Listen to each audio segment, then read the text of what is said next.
എന്തൊരുറക്കോ ആ പെണ്ണെ ഇത്.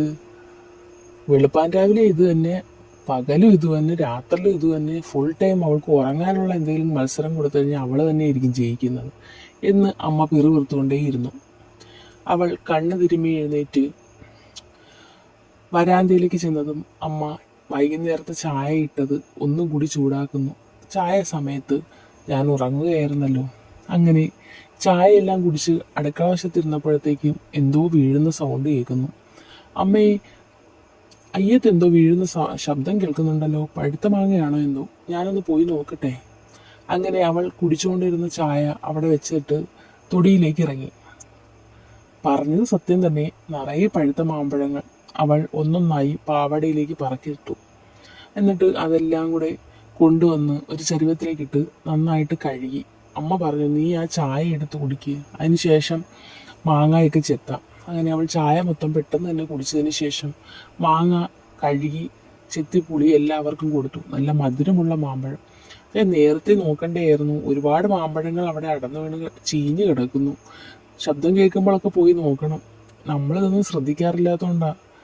ഇപ്പം ഞാനിവിടെ വരാന്തയിൽ ഇരുന്നതുകൊണ്ട് ഇതെല്ലാം കേട്ടു.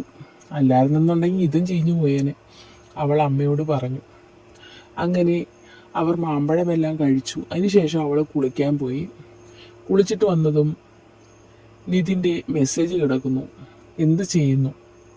അവൾക്ക് ആകാംക്ഷയേറി. കുറച്ചു നേരം ചാറ്റ് ചെയ്തേക്കാം. കുളിച്ചിട്ട് വന്നിട്ട് അവൾ റൂമിലേക്ക് പോയതും അമ്മ ചോദിച്ചു, എന്താ പതിവില്ലാതെ റൂമിൽ? സാധാരണ സീരിയൽ കാണാനൊക്കെ വന്നിരിക്കുമല്ലോ എൻ്റെ കൂടെ.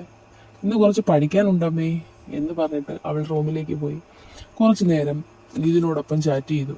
ചുമ്മാ എന്തൊക്കെയോ വിശേഷങ്ങൾ അങ്ങോട്ടും ഇങ്ങോട്ടും ചോദിച്ച് സമയം പോയത് അറിഞ്ഞില്ല.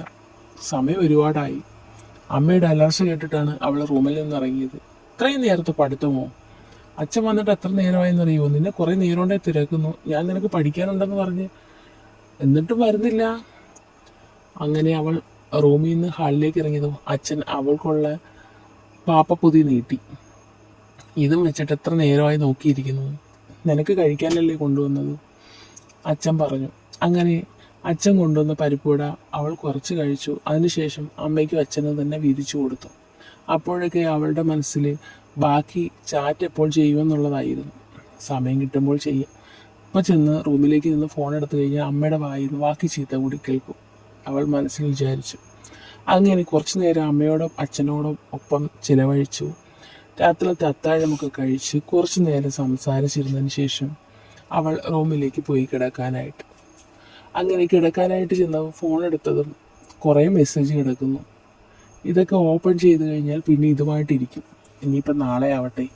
അങ്ങനെ ഫോൺ അവിടെ വെച്ചിട്ട് അവൾ ഉറങ്ങാൻ കിടന്നു. പിറ്റേന്ന് പതിവ് പോലെ രാവിലെ എഴുന്നേറ്റ് അവൾ ട്യൂഷൻ സെൻറ്ററിലേക്ക് പോകാനായിട്ട് എണീറ്റു. ഇപ്പോൾ വെക്കേഷൻ ആയതുകൊണ്ട് ട്യൂഷനാണ് മെയിൻ. അല്ലെന്നുണ്ടെങ്കിൽ പിന്നെ ഒട്ടുമേ സമയം കിട്ടില്ല. സ്കൂളും ട്യൂഷനും എല്ലാം കൂടെ കൊണ്ട് തിരക്കോട് തിരക്കാം. അപ്പോൾ സ്കൂൾ തുറക്കാത്തത് കൊണ്ട് കുറച്ച് നേരം ഉറങ്ങാനൊക്കെ പറ്റുന്നുണ്ട്. അങ്ങനെ ട്യൂഷൻ സെൻറ്ററിലേക്ക് പോയതും അപ്പം അതുപോലെ അവളുടെ കൂട്ടുകാരി നീതുവും വന്നിട്ടുണ്ട്. അപ്പോൾ നിതിനെ അവൾ അവിടെയൊക്കെ നോക്കിയെങ്കിലും കണ്ടില്ല. അപ്പോൾ നീതുവിന് കാര്യം മനസ്സിലായി. നീതു പറഞ്ഞു, ചേട്ടൻ കൊണ്ടുവന്നാക്കിയിട്ട് പെട്ടെന്ന് പോയി, ചേട്ടൻ ഒരിടം വരെ പോകണം, അതുകൊണ്ട്. അങ്ങനെ രണ്ടുപേരും ട്യൂഷൻ സെൻറ്ററിനകത്തേക്ക് കയറി കുറച്ച് നേരം കുശലാന്വേഷണം ഒക്കെ പറഞ്ഞ് അതിനുശേഷം ക്ലാസ് തുടങ്ങി. ക്ലാസ്സൊക്കെ ശ്രദ്ധിച്ചിരുന്നതിന് ശേഷം രണ്ടുപേരും പുറത്തിറങ്ങി കുറച്ച് നേരം വർത്തമാനം പറഞ്ഞ് അതിനുശേഷം അവരുടെ തന്നെ മറ്റു രണ്ട് കൂട്ടുകാരികളെ കൂടി കണ്ടു. അവരോടൊപ്പം കുറച്ച് നേരം സംസാരിച്ച് റീൽസൊക്കെ എടുത്ത് ഫോട്ടോസൊക്കെ എടുത്ത് അതിനുശേഷം എല്ലാവരും ഓരോ വഴിക്കായി പിരിഞ്ഞു. അപ്പോൾ വീട്ടിൽ വന്നപ്പോൾ നിതിൻ രാവിലെ നീതുവിനെ കൊണ്ടാക്കിയിട്ട് നിൽക്കാതെ പോയത് എന്താണെന്ന് നമുക്ക് ചോദിക്കണമെന്നുണ്ടായിരുന്നു. അവൾ വീട്ടിൽ വന്ന ഉടനെ ഡ്രസ്സൊക്കെ മാറിയിട്ട് നിതിന് മെസ്സേജ് അയച്ചു. എന്തു പറ്റി അവളെ കൊണ്ടാക്കിയിട്ട് നിൽക്കാതെ പോയത്? സാധാരണ അവിടെ വെയിറ്റ് ചെയ്യാറുണ്ടായിരുന്നല്ലോ. അവൻ മെസ്സേജ് അയച്ചിട്ട് കാണുന്നുണ്ടായിരുന്നില്ല. കുറേ കഴിഞ്ഞ് നോക്കിയിട്ടും കണ്ടിട്ടില്ല. സിംഗിൾ ടിക്ക്, എന്തു പറ്റിയോ ആവോ? അങ്ങനെ അവളുടെ മനസ്സ് മുഴുവൻ ആ ചിന്തയായിരുന്നു. ചോറ് കഴിച്ചപ്പോഴും എല്ലാം ആ ചിന്തയിൽ ഇങ്ങനെ നിൽക്കുകയായിരുന്നു. വിളിച്ച് ചോദിക്കണമെന്നുണ്ട് എന്ത് പറ്റിയെന്ന്.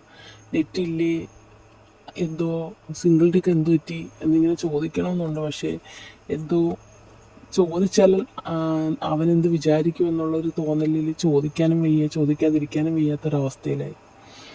അങ്ങനെ കുറേ നേരം വെയിറ്റ് ചെയ്തു, ഫോൺ നോക്കി, ഫോൺ അടച്ചു വെച്ചു, പിന്നും ഫോൺ നോക്കി. അങ്ങനെ കുറേ കഴിഞ്ഞപ്പോഴോ സിംഗിൾ ടിക്ക് മാറി ഡബിൾ ടിക്കായി, പക്ഷേ ബ്ലൂ ടിക്ക് ആയിട്ടില്ല.